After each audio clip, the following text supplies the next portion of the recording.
Pues estamos terminando ya de celebrar esta semana, la Semana Santa.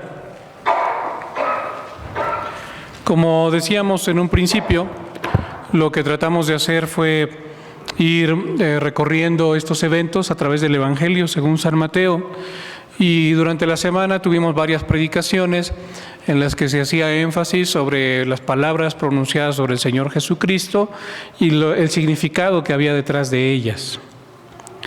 Sin embargo, cuando llegamos ya hacia el final de la Semana Santa, el día de hoy temprano adoramos a nuestro Señor durante este culto y celebramos la resurrección del Señor Jesucristo. Llega un punto en el que uno tiene que preguntarse, y lo hacemos hoy, ¿qué sigue después? ¿Qué hay después de que el Señor Jesucristo ha resucitado? Entender estas cosas, entender lo que sigue después, lo que hay después, porque para muchos ahí termina la Semana Santa, ¿no? Para muchos termina con la crucifixión del Señor. Muchos llegan hasta ahí.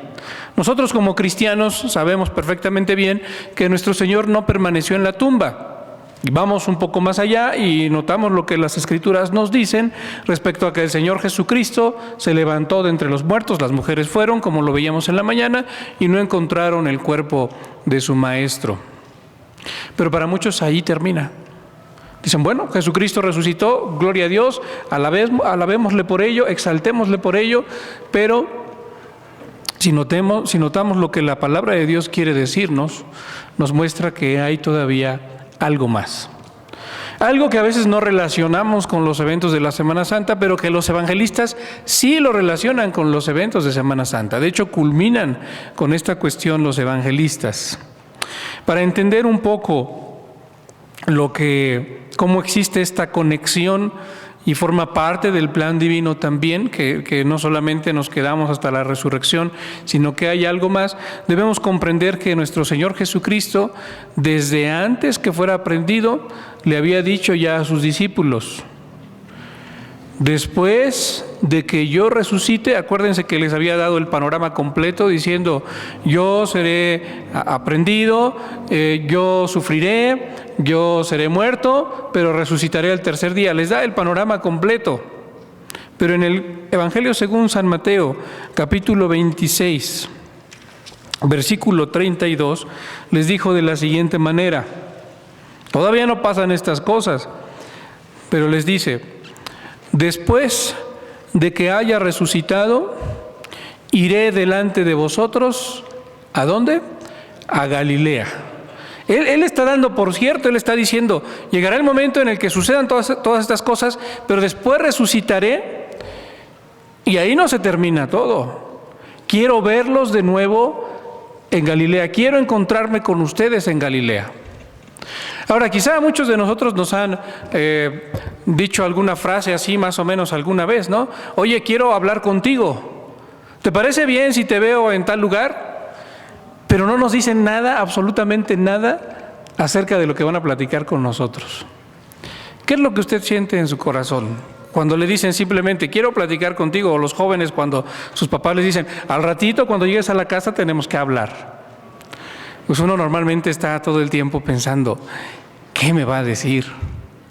¿Qué cosa quiere platicar conmigo? O si alguien nos cita en algún lugar, pues inmediatamente nuestra mente comienza a pensar, ¿qué será lo que me quiere decir? ¿Por qué quiere platicar conmigo? Y hay cierta inquietud en el corazón. A veces quizás hasta lo comentamos con alguien más, ¿no es cierto? Le decimos, oye, fíjate que fulano de tal me dijo que quería platicar conmigo. ¿No sabes tú qué quiere?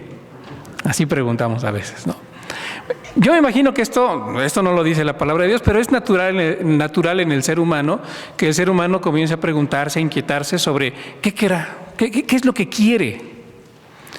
Yo creo que me imagino allá a los discípulos preguntándose uno al otro, oye, ¿ya supiste que Jesucristo resucitó? Sí, y acuérdate que nos dijo desde antes que estas cosas pasarán, que nos quería ver en Galilea después de que hubiera resucitado. Y por si esto fuera poco, les invito ahí a Mateo capítulo 28, en donde estamos al final del capítulo, pero lo que veíamos en la mañana, voy a leer el versículo 7 y el versículo 10. En el versículo 7 de Mateo 28, el ángel le habla a las mujeres y les dice, Versículos 6 y 7. No está aquí, pues ha resucitado como dijo. Venid, ved el lugar donde fue puesto el Señor. Versículo 7. E id pronto y decid a sus discípulos que ha resucitado de los muertos. Y he aquí, va adelante de vosotros a Galilea. Es decir, Él se adelanta, allá lo van a ver. Allá los va a estar esperando Él. Va adelante de vosotros a Galilea. Allí le veréis. He aquí, os lo he dicho. Entonces el Señor Jesucristo, antes de que pasaran estas cosas, les dice: cuando yo resucite, los quiero ver en Galilea. Vemos al ángel diciéndoles a las mujeres: vayan a los discípulos y díganles que el Señor resucitó, pero que los quiere ver en Galilea. Ellas van ya dispuestas a ello, pero dice en los versículos 9 y 10, he aquí, Jesús les salió al encuentro diciendo: salve. Y ellas, acercándose, abrazaron sus pies y le adoraron.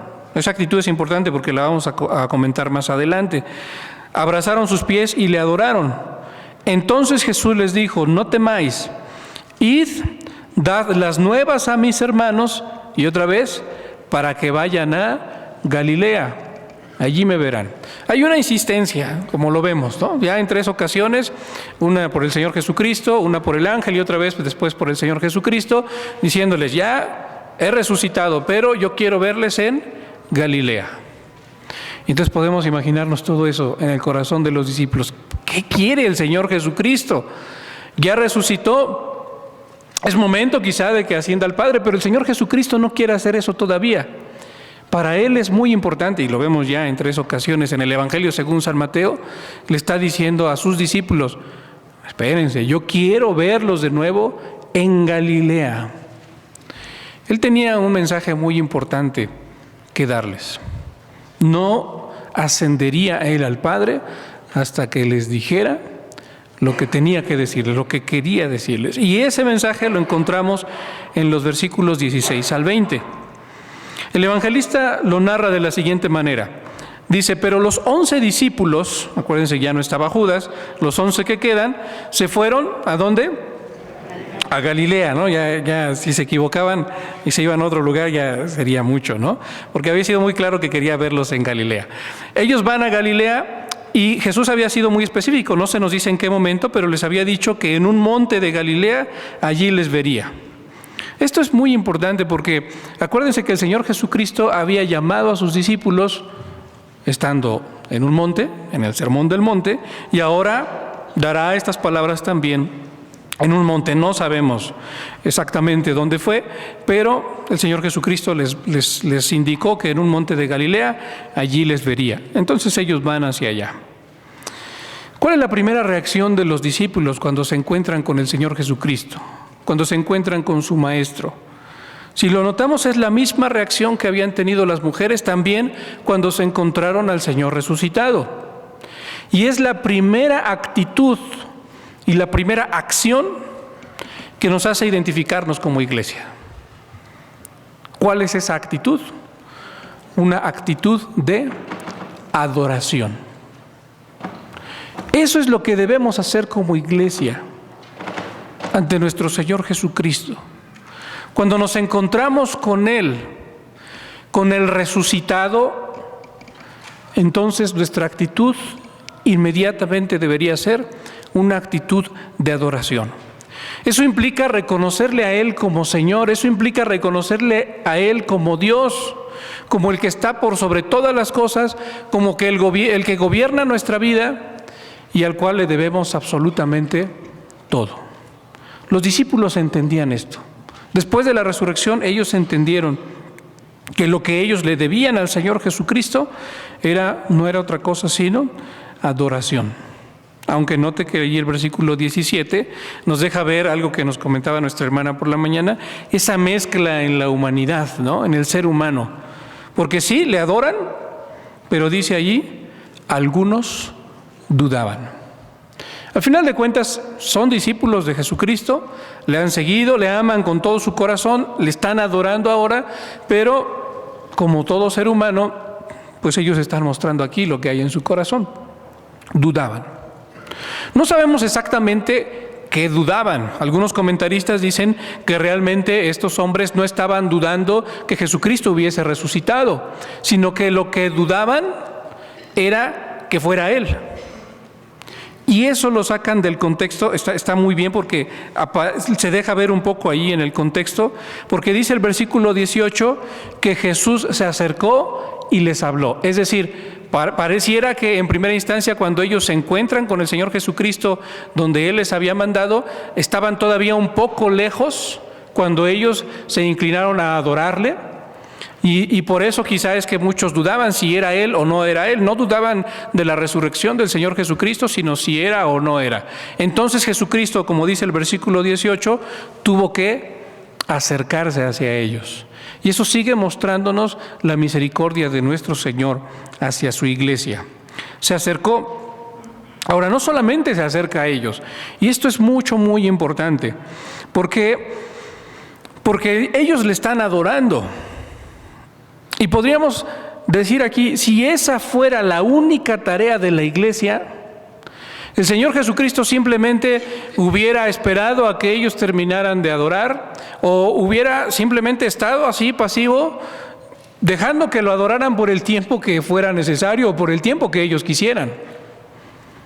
Pero no es la única tarea de la iglesia. Sí es una de las tareas de la iglesia, y es por la que comienzan aquí los discípulos. Pero Jesús se acerca a ellos y les habla. Él tiene un mensaje que darles. El Señor Jesucristo no les está diciendo, no me adoren. Él recibe la adoración. Desde un principio fue adorado en su nacimiento, recuérdenlo. Él recibe la adoración, Él es digno de adoración, pero la adoración no es lo único que la iglesia le debe a su Señor. Y el Señor Jesucristo, si los había citado en Galilea tan insistentemente, es porque quería mostrarles qué es lo que quería de ellos como iglesia. Y eso nos impacta también a nosotros. Eso se aplica también a nosotros. Porque en ese momento de la historia, porque alguno llegaría a pensar y a decir, bueno, ellos eran los 11, eran los discípulos, los que habían andado con el Señor Jesucristo, que vivieron hace 2000 años, son judíos, etcétera. Pero la realidad, hermanos, es que allí en esos 11 presentes ante el Señor Jesucristo estaba representada la iglesia de ese momento, de ese tiempo. Esa era la iglesia del Señor Jesucristo. Y nosotros seguimos siendo su iglesia. Y si eso no nos convence, hablemos de las palabras que usa aquí el evangelista. ¿Qué palabras usa? Desde un principio nos dijo que vinieron los 11 discípulos. Nosotros no alcanzamos a comprender perfectamente bien la profundidad de esa palabra. Porque nosotros normalmente hablamos de alumnos. Un alumno es alguien que viene a la escuela, o puede ser a la escuela dominical o a una clase que yo dé, y yo tengo cierta información que vacío en su mente, ¿no? Yo la tengo aquí en mis manos y se la transmito. Ese es un alumno. Pero un discípulo es mucho más que eso. Un discípulo es aquel que trata de ser como su maestro, que trata de imitar a su maestro, de vivir como él vive. Y el evangelista es muy claro cuando nos dice que quienes vinieron en obediencia a donde él los había citado fueron sus discípulos, fueron aquellos que estaban tratando de imitarle, no solamente que tenían aquí información en su cabeza, la que él les había dado, sino que estaban tratando de vivir como él les estaba enseñando a vivir, porque no les estaba enseñando solamente información, les estaba enseñando a vivir de una manera diferente. Entonces, si no estamos convencidos por la cuestión de que allí estaba representada la iglesia, podemos estar más convencidos por esta otra parte. ¿Tú te consideras discípulo de Jesucristo? No solamente te estoy preguntando si te consideras cristiano, si eres miembro de Príncipe de Paz, si vienes a los cultos, si participas en alguna sociedad, si vienes a la escuela dominical. Te estoy haciendo una pregunta muy seria. ¿Te consideras discípulo de Jesucristo? Tampoco te estoy preguntando si lees la Biblia, si pasas tiempo en oración, si participas en los sacramentos. ¿Te consideras discípulo de Jesucristo? Porque si te consideras discípulo de Jesucristo, entonces no vas a buscar tener solamente información en la cabeza, no vas a buscar solamente aprenderte los libros de la Biblia, no vas a buscar solamente aprenderte las doctrinas que nosotros creemos. Ser discípulo de Jesucristo implica que tú le conozcas a través de su palabra, que tú tengas una relación personal con Jesucristo y que tú trates de vivir como Él. En todas las cosas, en todos los aspectos de tu vida, en lo más insignificante. Eso significa ser discípulo de Jesucristo. Si tú entonces te consideras discípulo de Jesucristo, aunque digas, hermano, pues sí soy discípulo de Jesucristo, pero no de manera perfecta, porque hay cosas que todavía me fallan, te entiendo, porque hay cosas a mí también que todavía me fallan. Pero estoy buscando conocer más a Jesucristo, tener una relación personal con Jesucristo, profunda con Jesucristo, y estoy tratando de todo mi corazón, tratar de vivir como Él, imitarlo a Él.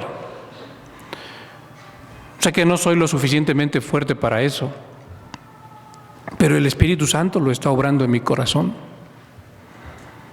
Si tú estás en ese mismo camino y te consideras discípulo de Jesucristo, entonces estas palabras también son para ti. La adoración al Señor Jesucristo es importante y es una de las tareas de la iglesia, pero no es la única. Si tú eres discípulo de Jesucristo, el Señor Jesucristo quiere decirte estas palabras a ti también. Cuando le vieron, le adoraron, así como tú y yo adoramos en este tiempo, en este culto. Algunos dudaban, a lo mejor como algunos de nosotros también hemos llegado en algún tiempo, en algún momento de nuestra vida, a dudar de algunas cosas, pero Dios las va afirmando en nuestro corazón. Jesucristo se acerca y afirma y confirma esas cosas en nuestro corazón. Pero el Señor Jesucristo nos habla diciendo, toda potestad me es dada en el cielo y en la tierra. El Señor Jesucristo comienza su mensaje con esas palabras. Le está diciendo a sus discípulos, hay algo que necesito confirmar en el corazón. Ya se los había dicho en el mismo Evangelio según San Mateo, capítulo 11, versículo 27. Él ya les había dicho, faltaba tiempo para que pasaran estas cosas de la Semana Santa, faltaba mucho tiempo para que eso sucediera, pero Él ya les había dicho que todas las cosas le habían sido dadas por el Padre. Esto no es algo nuevo. Pero comienza diciéndoles así, toda potestad me es dada en el cielo y en la tierra. Tengo toda la autoridad, absolutamente toda la autoridad sobre todo el universo, sobre todas las cosas que existen. El Rey de Reyes y Señor de Señores, el ser más grande que existe en el universo, está aquí parado frente a ustedes. Eso es lo que Jesucristo le está diciendo a sus discípulos. Porque toda potestad me es dada en el cielo y en la tierra. Por tanto, dice el versículo 19, y aquí viene la otra tarea de la iglesia, es la adoración en un principio, como ya lo vimos, o por una parte, pero ahora les dice, vayan y hagan discípulos a todas las naciones, bautizándolos en el nombre del Padre y del Hijo y del Espíritu Santo. Noten lo que está sucediendo aquí. La palabra con la que comienza el versículo 19, que es una palabra muy pequeñita, aquí la tenemos con 2 letras, id, puede ser traducida de muchas maneras. La King James, por ejemplo, la traduce como caminar. Jesucristo le está diciendo a su iglesia, caminen. Otros pueden traducirla como marchen, otros pueden traducirla como viajen, pero en un sentido lo que Jesucristo le está diciendo a su iglesia es, no quiero que ustedes estén quietos, Sí, vinieron a mí, aquí a Galilea, a este monte donde yo los llamé, vinieron a mí, me están obedeciendo, me están adorando. Pero hay algo más que deben hacer. Muévanse. No los quiero quietos. No los quiero parados. No los quiero detenidos, sentados. Yo quiero que ustedes se muevan. Yo quiero que ustedes viajen. Yo quiero que ustedes marchen. Yo quiero que ustedes estén avanzando y que por donde quiera que ustedes pasen, vayan cumpliendo con su misión. ¿Cuál es su misión? Si ustedes, y aquí es donde encajan las piezas, porque si ustedes se dicen mis discípulos que me están imitando a mí, recuerden que yo también hacía lo mismo. Porque yo no me la pasé asentado en un lugar, no me la pasé detenido en un lugar, sino que yo andaba por todas las regiones, por todos los lugares, por todas las aldeas, ¿haciendo qué? Haciendo discípulos. Buscando a aquellos que aceptaran mi palabra y que quisieran imitarme a mí, que quisieran vivir como yo vivo. Pues ustedes, si se dicen mis discípulos, tienen que hacer lo mismo que yo he estado haciendo todo este tiempo mientras yo he estado entre ustedes. Tienen que estar también caminando, avanzando, no quedarse quietos en un solo lugar, sino estar por todos lados, y en todos lados donde estén buscando hacer discípulos, no discípulos suyos, en primera instancia, discípulos míos. Gente que acepte mi palabra, está diciendo Jesucristo, y que me imite a mí. La adoración es importante, pero lo que Jesucristo le está diciendo aquí a su iglesia es, no lo es todo. No es lo único que yo quiero que tú hagas. Yo quiero que tú, iglesia, yo quiero que tú, discípulo mío, me imites también en cuanto a mi ministerio. Y que en lugar de estar quieto, de estar parado, de estar sentado, de estar en un solo lugar, de estar estacionado, quiero que te muevas, que camines y que vayas haciendo discípulos donde quiera que tú andes, donde quiera que tú estés. Tenemos entonces esas dos tareas de la iglesia: la adoración y la predicación. Que más que predicación, si lo tomamos más profundamente, es discipulado.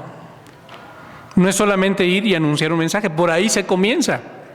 Esto tiene que ver con enseñarle a la gente a vivir de una manera diferente, a vivir como Jesucristo.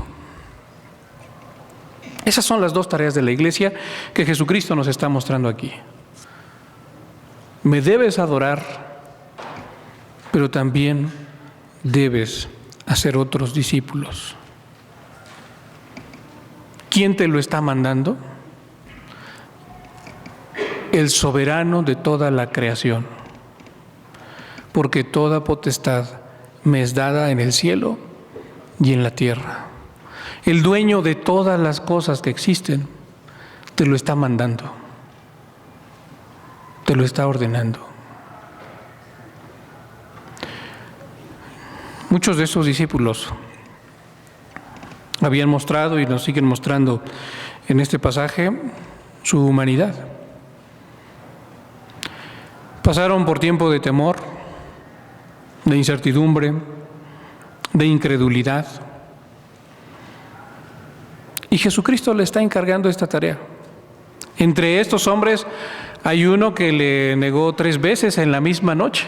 En el lapso de algunas horas, negó 3 veces a su maestro, y en una de ellas, no recuerdo si fue la última, se puso a proferir maldiciones para que no lo relacionaran con Jesucristo. Y ese está aquí dentro de estos a los que Jesús les está hablando. Le está hablando a hombres imperfectos y les está encomendando esta gran tarea. No solamente quiero que me adores, sino también que vayas y prediques el Evangelio en todas las naciones, en todo el mundo. ¿Cómo es que una iglesia ¿Cómo es que un grupo de hombres tan imperfectos puede llevar a cabo una tarea tan grande e imitar de esa manera a su Señor?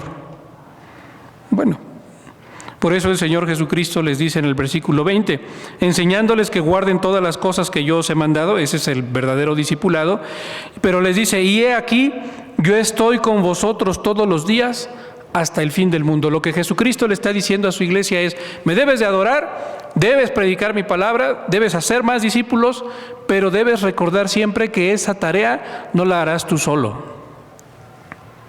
Yo estoy contigo.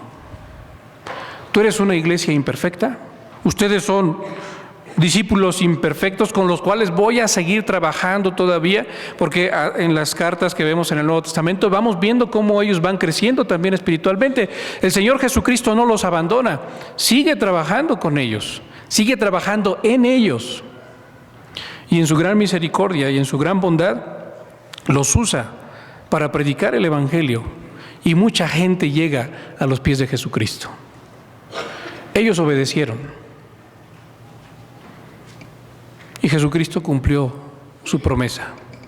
Yo estoy con ustedes hasta el fin del mundo, hasta que esto se acabe, hasta que todas las cosas sean consumadas. Allí, hasta ese momento, yo voy a estar con ustedes, jamás los voy a abandonar, jamás los voy a dejar solos. Y Jesucristo, a través de todo el Nuevo Testamento, y no solamente a través del Nuevo Testamento, en tiempos nos hace ver que Él está con su iglesia. Como iglesia, hermanos, entonces nos corresponde ser obedientes.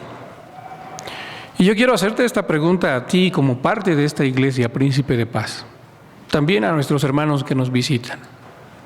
Si tú tuvieras que evaluar tu vida, y te pido que lo hagas en este momento, que evalúes tu vida conforme a esos dos conceptos que nos muestra aquí el evangelista, conforme a esos dos conceptos que de los que Jesucristo habla aquí. La adoración y la predicación. Si tú tuvieras que evaluar tu vida en base a estos dos principios, ¿será que estás fallando en alguno? Si tuviéramos que evaluar a nuestra iglesia, Príncipe de Paz, en base a estos dos conceptos, ¿no será que estamos fallando en alguno? ¿No será que estamos poniendo muchísimo empeño, y está bien, en la adoración, pero que quizá nos estamos olvidando de la predicación? De la predicación no aquí desde el púlpito, porque estamos aquí, pero en cierta manera estamos detenidos, porque estamos aquí los domingos, por la mañana, por la tarde, y el resto de la semana, donde deberíamos estar es allá afuera, moviéndonos por esta ciudad, caminando por esta ciudad, llegando a todas aquellas personas que no conocen al Señor Jesucristo, hablándoles del Evangelio y discipulándolos para que se sometan también al señorío de Jesucristo. ¿No será que estamos haciendo muy bien una, pero que nos estamos olvidando de la otra? Está bien que hagamos bien una, pero está mal que nos olvidemos de la otra. Es una responsabilidad que tenemos como iglesia, pero también es una responsabilidad que cada discípulo con los que Jesucristo estaba hablando y con los que está hablando en este momento, con nosotros, debemos de realizar. Que le adoremos de todo nuestro corazón, pero que también le alabemos obedeciéndole y llevando su palabra a los que no la conocen. Oremos, hermanos. Padre eterno, te agradecemos porque en tu infinita bondad y misericordia nos has llamado a tus caminos, así como lo hiciste con estos hombres imperfectos, muy imperfectos, Señor, y nosotros también lo somos. Pero tú, Les llamaste a ese monte en Galilea para darles un mensaje muy importante. Ellos se encontraron contigo y te adoraron, y nosotros hoy nos encontramos contigo y te adoramos también. Pero tú nos haces un llamado, Señor, el mismo llamado que hiciste a esos hombres. Tú no quieres una iglesia paralizada, quieta, sino una iglesia que camine, que marche, que se mueva por todos los lugares, predicando tu evangelio y haciendo nuevos discípulos. Señor eterno, esta obra sigue siendo tuya, y así como prometiste a tus discípulos que estarías con ellos todos los días hasta el fin del mundo, sabemos que esa promesa también se cumple en nuestros tiempos y que tú estás con nosotros, con nuestra iglesia, todos los días hasta el fin del mundo. Enséñanos a confiar en esa promesa para dejar a un lado el temor, la inseguridad, y que cumplamos, Señor, con lo que tú nos has llamado a hacer. Que busquemos a aquellos a quienes tú has escogido para vida eterna. Quizá nosotros no podamos identificarlos, pero si les predicamos tu palabra y si ellos llegan a tus pies, sabremos, Señor, que tú los habías preordenado para vida eterna. Ayúdanos, Señor, a que la resurrección, tu resurrección, este gran mensaje de salvación, pueda llegar a todo el mundo. En Cristo Jesús, nuestro Salvador, te lo rogamos. Amén.